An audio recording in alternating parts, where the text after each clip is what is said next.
Assalomu alaykum bolajonlar. Sizlar bilan qiziqarli demak aql baxsh o'ynaymiz demak boshladik.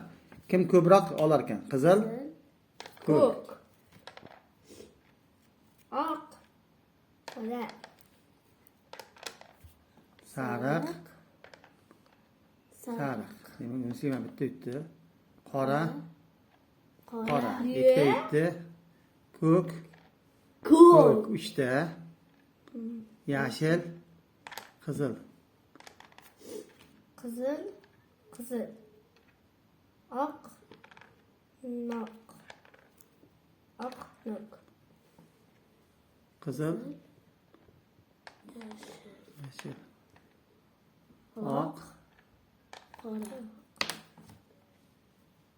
oq, oq, oq, sariq, qizil, qora, qora, oq, oqmas, ko'k,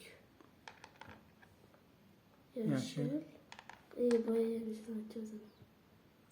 oq, ko'k, Yeşil, yeşil, sarık, kızıl.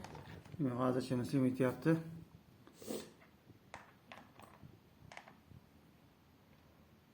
Kök, yeşil, qizil, qizil, sariq, sariq, ko'k, ko'kmas, yeşil, yeşil, kök, kök, Demak, bundan Nusima ko'pchilikni yutadi. Demak nima olasan? apelsin, mahtangayman.